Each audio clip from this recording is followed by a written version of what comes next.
So normally I record these recaps looking at the camera and saying, "Oh, it was so amazing to have Kieron Gillen come to class," or some other hapless victim. And I'm really glad that for this, what may be the last class recap of the semester, aside from like what my students do in their finals, I thought I'd have you say how you felt class went. What was it like to be in we have a very tiny class at this point. I haven't really talked about this publicly, but for a variety of reasons that are beyond the scope of what I'm comfortable talking about in public, the class has dwindled through attrition. So we were two by two, you and me and my two students. And you've met with my students before very generously. Um, how do you feel like that went? You do a lot of interviews, so I Yeah, know. it's Yeah. it's tricky because it's like an interview. I'm at least being slightly more formal. Like I'm Hmm. deliberately because I'm normally there to sell something, but also I'm trying Right. to at least present something I know that will be consumed. You know what I mean? Like this will be transcript, this will be quoted. This is interview isn't for us. This interview is for whatever higher purpose we're here for, or lower purpose in the Hmm. case in the question of selling. This was like literally having two people with the whites of their eyes. There's like, can I say of anything of any use to you whatsoever? But at the same time, I also feel like so yeah, I'm in more of a teaching mode, or at least a avuncular mode. Um, Yeah. and like it's, I think also it's the I view myself as a creature in a cage that's been presented for them to be look at. Look at this writer. Look at this pile of boxes. This is a successful writer. He's done very well, but like he's obviously a mess. Look at this t-shirt. What's he wearing? What's wrong with him? Like it's that you know what I mean? Like there's elements of like just to be the exhibit. That's kind of what I felt like a bit, but also I know that's kind of the point. Well, so we're really selling the idea that future people will want to visit my class, No, no, no. which This is my problem. I stress to future people. Like it was delightful. I enjoyed it a lot. They were smart and interesting, like and interested. You know, and I was trying. yeah. This thing is like when someone comes up to me like in the street or like at a con, they say, "How do I get into writing? I want to be helpful." And they're asking, and they Mhm. that's not the question they ask, but it's immediately, what can I possibly give that's any use to you? Um, Yeah, that kind of this is an introduction to literary studies class, but we have students who are taking craft classes in creative writing. And so this is this interesting kind of sideways into um the author is dead, but all too living. You're like the fallen in our class. yeah, But and I will also kill you. you're going to eat me. I cannot cross the border into the UK without fear of my life.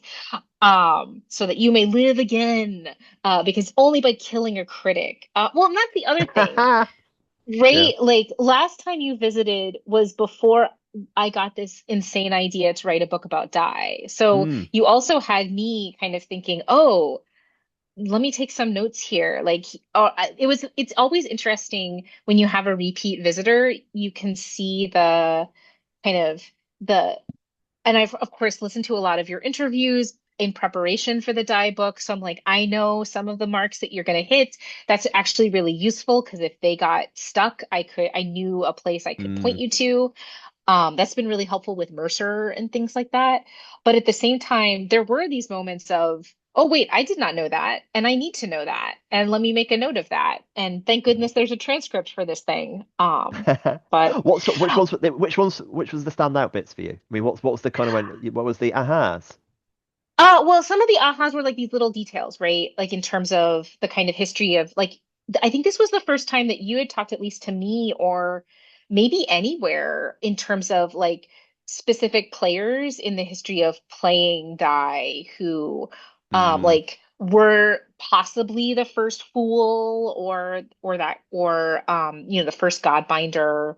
And this was, I think, the very first time that we'd even begun to have the conversation that I think we're gonna have about, um, what details are important to try to find and excavate versus the ones that don't matter.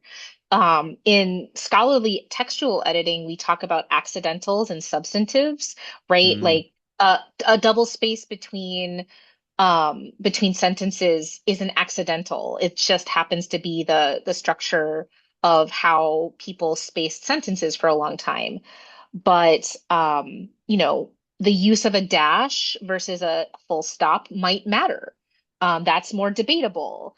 And and those or the changes that Stephanie Hans makes visually across the different versions, some of those may just be to refine an idea, but some of them might be to transform an idea. Mm, Yeah, and also thinking about, like, for me as a critic, what does it matter, whether you had dinner on Sunday or Monday of Comic-Con when you're thinking through the early idea and talking about die? Probably not a whole lot, other yeah. than it's fun to be accurate. Um, and I find myself thinking about the difference that you brought up at the beginning of this little recording, which is the kind of fan servicey or selling interview versus the classroom pedagogical space. And also this kind of new territory for both of us, which is like the kind of researcher historian, like that there's Mm, overlap, but I have often been trying to figure out what the difference is between the work that I do and what a fan does, and try to articulate that to my students and have these kinds of spaces be places where students are doing things that are intellectual work. Not to say that fans can't be intellectual, but there's a particular kind of fanish question that would seem to be like not outside of the bounds. If they're interested, it's the way that they get in, but we want to get them past those kinds of questions if they were emerging. Does that make yeah. sense? It does. It's really. I think it's a really tricky line in terms of like it's like there is a difference there, evidently, but where is it and why and how? Um, that's tricky in that way. Yeah, yeah, yeah. I found myself. I was segueing over to a slightly different area, but I'll come back to remind me about my possible stretch goal for the meta dungeon. Um, Oh, wait, the one that you're actually the one that's now live as is it? Are of they this low record. life? I know. I Yours haven't seen the. is Oh right, mine is. Kieran's How to dungeon. say which one? Does it say what I'm It's doing? it's the it's the 80K Kieran writes a dungeon. Okay, cool, cool. That's basically I've got two options for what I'm going to do there. Ah, got One it.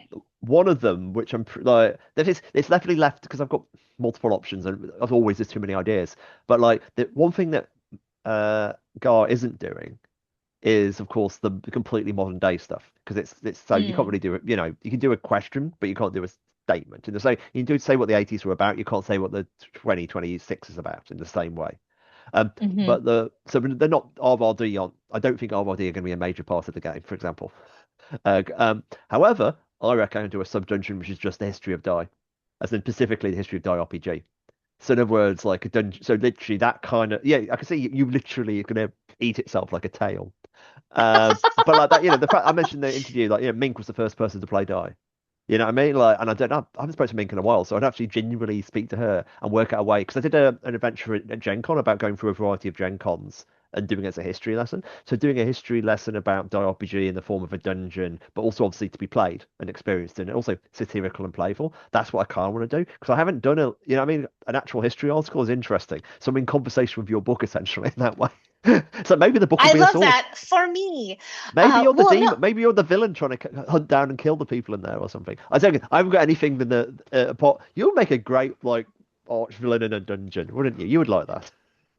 no, I would. That's kind of what the one time I've done an actual play, I played a nightmare, or that's the only time that I've done it, but I played a nightmare version of myself as like a researcher who has resources and interrogate, and I was brought in for this one episode to interrogate the and do psychological kind of deep dives into the characters' motivations at this particular fraught moment in their story that they were telling together. Um, and yeah, I was talking earlier today, and as I do a lot, with about the kind of you and I have talked about, the people. There's Kieron Gillen who walks around in the world separate from you. There's Emily Friedman, Dr. Friedman, who Mm, walks around separate, and then there are real human beings behind them. But yeah, and figuring out who that. I mean, I don't think either of us know that those people particularly well, but we know that they exist and we can't control them. Uh, so it is nice to actually control some of them. This is, I think you've said, like you like playing comedic monstrous versions of yourself when Oh you're yeah, yeah. playing die. That was one of the things we talked about with students is that you don't play yourself. You draw from different parts of yourself. It that die is never a Romana clay. It's never like a this person is a exact dupe of this historical person. I should not Mm, do that kind of research assuming that I could find a one-to-one or like that this is the Kieron Gillen avatar in Die the comic, mm, right? It's not that tidy to say Ash is Kieran. That's true and not true, right? In yeah. different kinds of I, ways. I think that's it's the broad thing any writer says they're all you, but at the same time, yes, they're all me in different ways. And I said this is what we said in terms of like the power of playing a character rather than just playing yourself in a game is that you have the freedom to be truer in a louder and messier way, and and you sort of talk about the complexities of yourself by simplifying. That's the kind of like because like I remember this is on writing this kind of thing, as in. Um, we're all messier than our fiction. We're all messier than fictional characters, but fictional characters are truer than us. Mm. And I find that's an interesting way to think about that because it's interesting. Like even like the characters are more autobiographical I've ever written. They're not. I've never written a positive impression of myself. It's depressing because I know that I'm better than the characters I do. And what's going on there? You know what I mean? Like why? And And that because I'm quite a positive person in real life. What is it but about myself that I do this? Genuinely a good question. I don't know, and that's why I carry on writing, well, hopefully to figure it out. and that's funny, right? Because like, so I come in as the historian with the like telling a story that includes me as a Mm, researcher and an interactor and as a person who knows you. And um and how do I tell something that I believe to be true that isn't, hagiography. mm, Although I think highly of you. Obviously, I think highly of your work, or I wouldn't be doing this. And so and I find that constantly in my scholarship, right? And now that I work with living people, some might say that like the hardest part is to write about assholes and kindly, but that's not mm. nearly as hard as writing about people who you do think well of, so that you're being truthful to all of the parts of them that they are and doing no harm, but also not feeling like you're doing a whitewash of and erasing the kind of nuance and things that make them who they are, Yeah, right? it's tricky. It's Portraiture is genuinely tricky. tricky. Like Yeah, honestly, you. when I was a critic, like they'll kind of, I don't think I had many close friends in the development side, and quite deliberately so. Like, because partly because I was I was an angry young sort of 20 something, but like also like I'm not on your side. You know what I mean? Eventually, I might have to do something to really just piss you off for no other reason than it's my job, and I think it's important to do. Like, and I think despite that, I've still became friendly with developers across because basically from that position of I'm that kind of critic.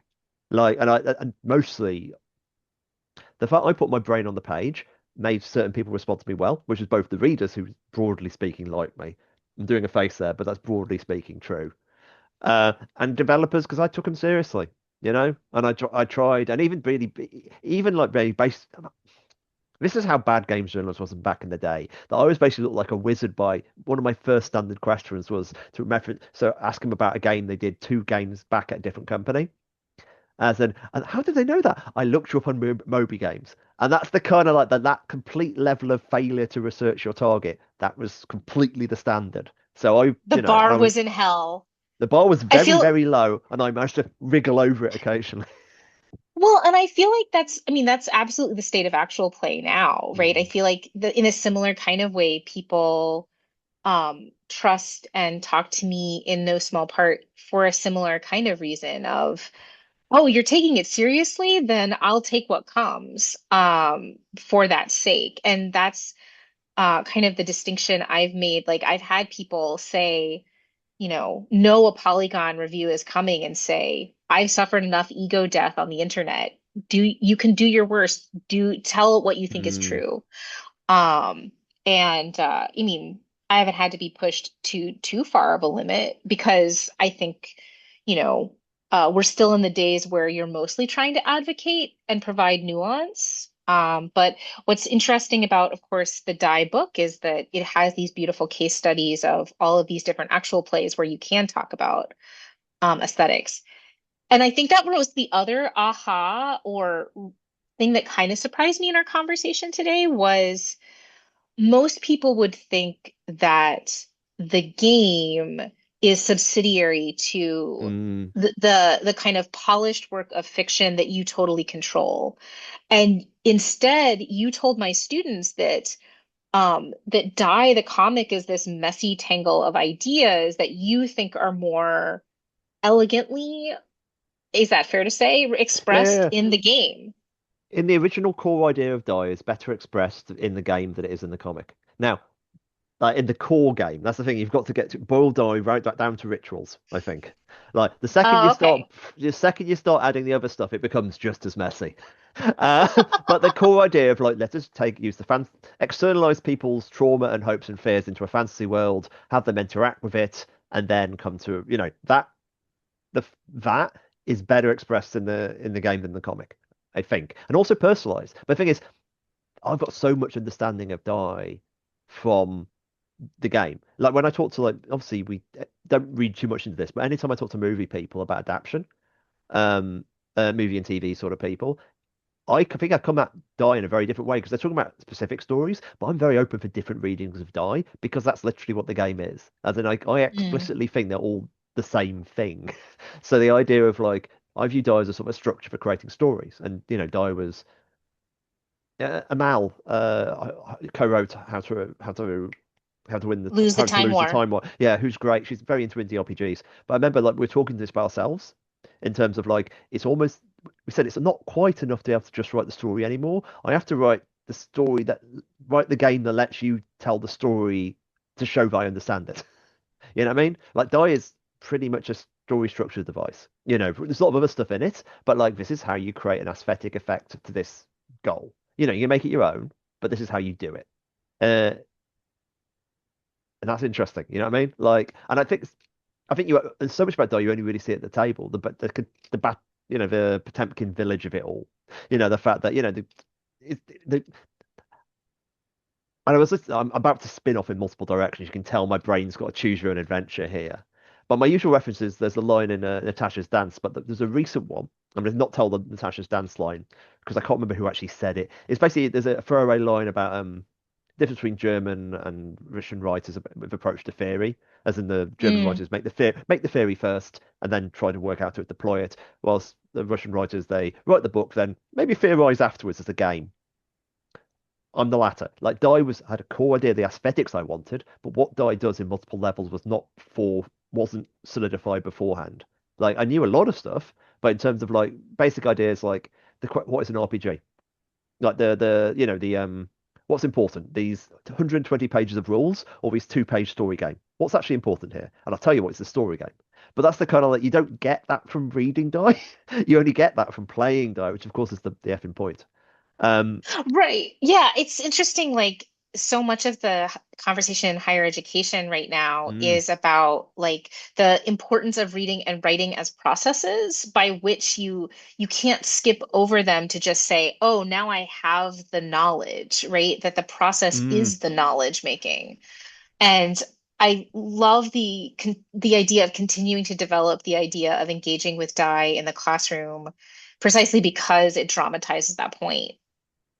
I I don't know think if I could I think ever it's play it for fascinating. students.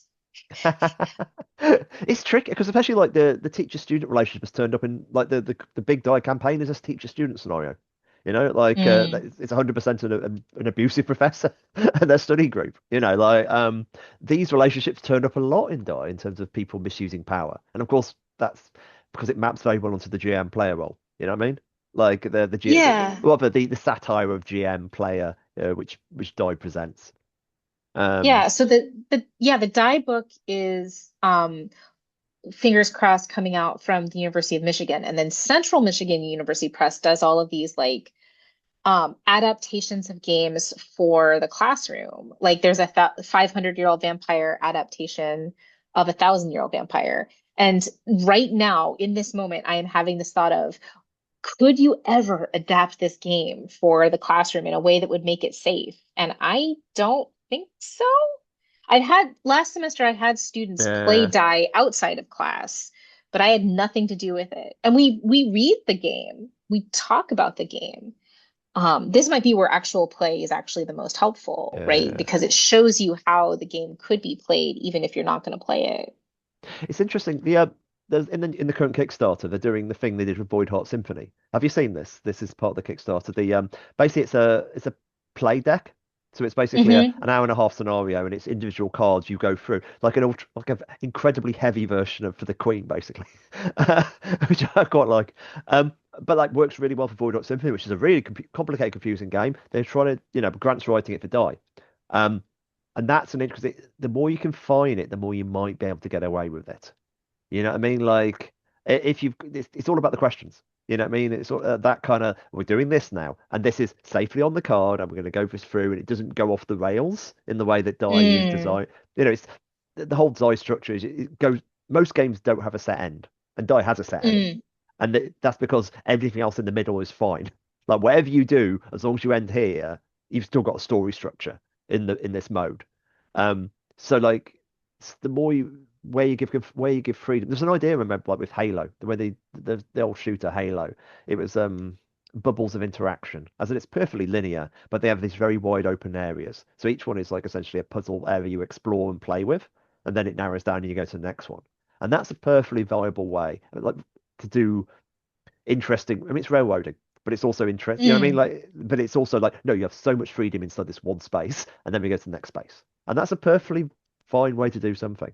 Um, Yeah, and a lot of the games that I have in my classroom and that I play with my home game group that people respond well to are those kinds of constraints of fruitful questions. mm. So, yeah, maybe the sentence Grant Howitt may make a version of die safe enough for me to teach in my classes is not one that I thought I was going to say today. So he hasn't finished yet. So it's Grant. He may not be able to do it. He may can make it more dangerous somehow, like fill it with bears or so. I mean, I think bears are less the concern, but now I'm spinning off Yes. into what are the nightmares that could be coming for my students in 2028 or what have you. But yeah, I think this was a really, really lovely and rich conversation. At the end of the semester, especially I've been prompting them to think about die as, as I talk about in the book, as an act of the same kind of creative criticism I'm hoping to send them off into doing. It's Mm. obviously much, much larger and more ambitious than they can do in, a 15-week course, with the kind of thinking that they've been doing. But, really this class is built along die as a syllabus between the intertext that it's engaged with and the research that you've done. It is kind of modeling. You are modeling for them, what a exploratory kind of Mm. process of learning is. It's So I'm glad interesting. that they got, yeah. The fact the questions were coming from the angle of actually writing, as in specifically the writing Mm, process, like mm, that made me start to talk about Dye's failings, as in that basically everything you've just discussed in terms of its living criticism is stuff I was quite down on. Not down as in like if I was a sensible writer, I would not have done this. right. Conversely, if you came at it from the critical, if they led with a critical question, I would have been much more about that structure and talking about, oh no, no, the entire Mm, point is this. It's a living critical argument. I'm trying to do this modeling of not just telling you the history, but also presenting an argument of how these things interact and different trends and playing them all. So yeah, you know what I mean? Like on that level, you can't imagine Dora without that. Still. yeah. I mean, and then that's the thing. I mean, I think a lot about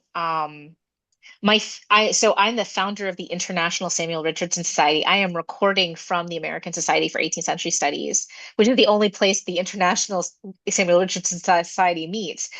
And I love Richardson for all the things that he would call were his failures. He desperately wanted to write a great work of didactic Christian fiction, and instead he wrote three novels that are all about unreliable narrators and how they know the world, right? With increasing amounts of weird gender and relationship stuff to the point where his third novel ends in polyamory, as far as I'm concerned. Jane Austen's favorite novel. And so I'm always really fascinated by both when an author sets out to do something and it's a Mm, success by those terms, but I'm more interested when an author sets out to do something and what they actually end up doing is a success by a metric that they could not have imagined.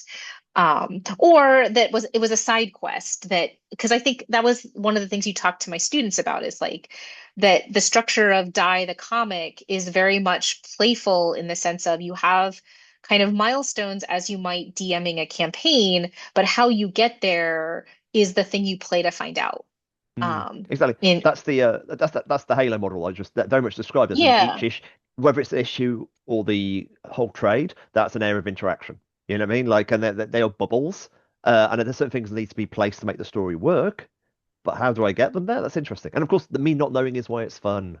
You know, it's the moment of like serendipity when you kind of realize, oh no, this stuff ties together. Like something I did 20 issues ago, I can now bring back now, and I look like I'm a genius. And of course, the flip is sometimes I plan that. You know, sometimes I absolutely put that on the mantelpiece 20 issues ago, and sometimes my subconscious is just there. It's like one of my standard lines is, you have to trust you have to trust your subconscious. By definition, it knows things you don't. You know, it's like, yeah. Anyway. Yeah, and I'm proud that that they had taken to heart the understanding of this as a collaboration, especially between you and Stephanie, Mm, and that we had kind of really insisted upon that throughout the process of our talking about it before we talked about it with you, so that they could think about this outside of the kind of auteur theory. And I think that also these kinds of discussions that we had about the constraints of how long can an issue be? Issues are collected into trades. Trades are maybe, if they're lucky, mm. collected into these omnibus editions, each with their own kind of literal material constraints. Like if we were doing this in person, we would throw down WICDIV and hit somebody and cause a concussion, right?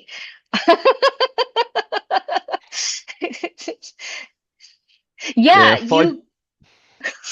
yeah, I remember you giving me a copy when I visited you and the logistics of getting that sucker home. It is a beast. It is a beast. I'm very glad to have it. I love that the inscription says lift this. But yeah, these kinds of like the material constraints of a bound physical object, like WICDIV can't be any longer than that, or it cannot be bound in that way. Mm, Um, it's clever to have Die have 20 issues. In and thus that kind of led to these kinds of backwards. And you didn't know, like your original proposal document, which we took a look at earlier this week, with my students, or I did, says we hope to have it be 20 issues. It might go longer. You might not let us have 20 issues. yeah, yeah. The That market so may much. decide something else. Right, right. And that's, the reality of any work of art, from the 18th century on is the story of what is, how is this as a physical, consumable Mm, object being negotiated with. It's why triple deckers are big, long. It's why Dickens is so fucking long, right? It's not because Dickens felt like being prolix, it's because he got paid by the word because of the nature of serial publication in those days. mm. And now I'm spinning out into a what would a serial fiction class that kind of did comic books and serial 19th century fiction alongside one It another. Couldn't it's be like when me, but someone else could do yeah. it. Honestly, hating to hate like I learned to read write. I learned to write comics off Warren Ellis. Of course, Warren Ellis is difficult to talk about now for lots of not lot most yes, one enormous reason. Um, but like that's specifically one of the things he taught us to think about in terms of you know Dickens as serial writer. Like all the 19th century writers, they're the people you should be looking at in terms of like what one can do in a serialized novel. essentially. So like that's always, I mean, I always look at Dostoevsky in that way. Like it's like which Tell says a me lot more, about me, I really. say as I lean in. It's like honestly like I just like Dostoevsky. He's fun in that way. But you know what I mean? Like as in what you can do with these serialized novels, you know, and the idea that you start thinking in slightly different ways. And also there's a level of pride to that in terms of like you don't need you can look at this. You know, like you can absolutely look at stuff which is in the accepted canon that's been published sequentially. You don't need to just because the commercial constraints of the day be confined in your ambition. I guess that's what the main Mm. takeaway is. Yeah. I'm now imagining you redoing your Leonardo, Michelangelo, Raphael triangle with Dostoevsky, Tolstoy, and question mark. I Yeah, tricky. more to brainstorm. Yeah, Uh, yeah. It's just, uh, everyone. God bless. The best thing about doing this thing with younger people because no one says, "What about Donatello?" You know what I mean? Just the that's the thing because that's oh, the fact they didn't know about comics, obviously, because why? Because this comics is such a weird closed thing. Because people, even the idea that what's that is the same person, doesn't the same person write and draw it? Do you write? You know, the mm. classic joke about comic writers is, so do you write the words in the bubbles? You know, as you do it physically. Um, and that why would they? Because it's just like they don't. Why would they know that? So you kind of do end up going really kind of first principle. Okay, this is a sentence. And like, there's a lot of stuff I started bringing out, and I was trying to resist going to just doing it. But when I actually teach comics, you know, I have like, you know, a 2 hour presentation where I basically go through all this kind of basic. Let's start right at the beginning. This is how it works. Because how would anyone know? And I think that's why I like having this class, which is Introduction to Literary Studies, right? I had to Mm, pivot my game teaching to accommodate a title and a concept and a moment in the student's development. And I really liked the idea of saying, here are these forms, like comics, like games, that most of you are not familiar with at all. And if you are familiar with them, it's probably still not, you're not thinking of yourself as a master of understanding them in the way that mm, students often think that they already know things about canonical literature or canonical forms, and that it opens us possibility space for thinking about what is the role of a critic, what is the role of physical constraints, what is the role of a sentence, what is the role of a page or a cell. mm. How do we break this thing apart? I loved hearing you talk about counting cells, counting individual elements early on, because that is absolutely a thing that I've already told them about. um, I love being reinforced by my folks. This is Um, true. It's like, it's a thing. And I still do it now occasionally. It's like I don't do it aloud anymore. But uh, yeah, but and that we learn by trying to understand how a thing was made, and that I mean that's how I try to understand mm, literary works. Is what are the practicalities of having to do it? What are the like artistic elements that are part of the palette? And yeah, and in this kind of class, we are at first principles, mm, we are at introduction. And in a funny way, it's all the more important that we be introductory because the assumption is that they think they know things. They may think they know things already. mm, This was our final two students are both familiar with games, very much less so with comics. But I was observed teaching last week, and it was amazing how much they had learned about the language of cinema that they were applying to their reading of Die and talking about the ways in which, the cell is shot in those kinds of ways. yeah. It's interesting. Uh, Like when I first started reading comics, I did that as well. Like when I read it's like mm. watch one of my Watchmen obsession. So I was like, Oh I was yeah, working of course. bars at the time and just sort of trying to look out. I was trying to talk to people. What does it do? What's it doing? Why? And of course, it's not that interesting in terms of cinema, really, because but what it's doing isn't that. You know what I mean?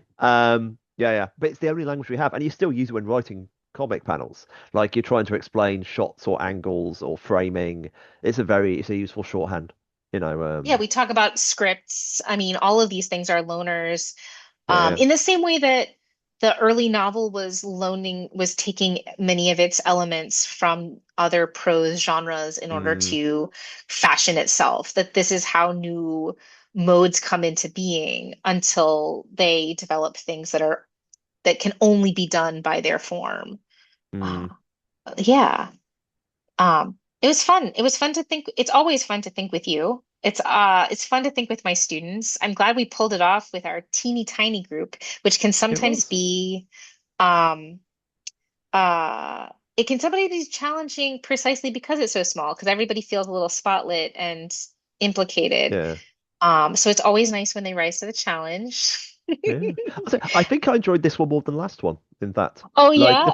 yeah, the fact that it was the distance. The fact I was like basically I was like in a I felt like I was some kind of like Saw-like boss watching the situation. So I felt I was speaking in a quite once removed, and this was like obviously very intimate, which is the problem, but it's also very intimate. You know, I was explicitly talking to them. I could see every response, what might be landing, what might be landing. You know what I mean? So like it definitely felt more human, and that's it felt more like a game. You know, admittedly, four people on a Zoom screen is literally, you know, it's a game, isn't it? Yeah, it's very much like playing online. And but yeah, it is one of those weird materialities of um basically I've had three different forms of class visits. There's the class visit you had last time where there's one camera and it's trained at the back of my students' heads.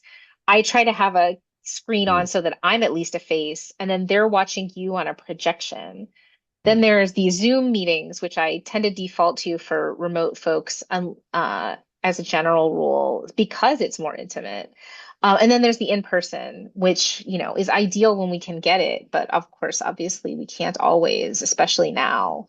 mm. But yeah, that cameras on so that people can be read, and so it's not a big sea of black boxes. Also very helpful. Not always guaranteed, especially this part of the semester. So very glad that we managed to pull that off too. Mm. Um, I've had students drive. I mean, not in this class, but I've had students driving during a Zoom class, and that can be true. That's feels terrifying in all kinds of ways. But yeah, no, it's weird to think that this is the fifth year. Like I've been doing this for half a decade in these kinds of ways. Wow, that is a lot. Yeah, what the what, Kieran? That is petrifying. Yeah. Yeah, so it'll be weird to take a little bit of a break or to do something, a different kind of classroom for the next year. But I'm glad that you are my last guest of the school year. Of what if it's been a really kind of amazing school year for my students. So I'm very, very, very, very, very grateful. Yeah, it was lovely to be part of the closing out ceremony, and I hope it really goes well for them in the last few weeks. It will. And so uh we this is in lieu of the fact that I have not done a die read along as promised on my YouTube channel, but I mean I think that that will happen in the fullness of time, if only because I have a book to write about this and I want to think about it some more with folks in the it is weird to say the audiences that I have, but here we are. I've it definitely like the audiences that we have, and that's like I'm gonna Yeah. do it. You're gonna do a close read and see what we changed between the PDF version 1.5 and the print version. You're gonna do that and see exactly what we've second thought. I need to get a Hinman collator. Do you know what these are? Yeah, Where you can lay out two things that are nearly identical and then you like do it like a magic eye so you can see the slight differences. And my head will explode. I'm not actually built for that kind of work. So but I guess with digital files, you can also just use Photoshop to kind of set a transparency and overlay. yeah. I don't think they'll let me, fittingly for you. The die book is limited to 40K. So Hooray. so it would have to be a mega book that somebody else will publish to do the annotated textual edition of Die. That'll come someday later. I'm not promising that. In the same way that I'm not writing a dungeon for the meta dungeon. I'm not. Oh, That is that's a $1 million stretch goal that does not exist. I promise does not exist. But yeah, so more soon from whatever comes next. yes. So I look forward to seeing yeah. it. Yay!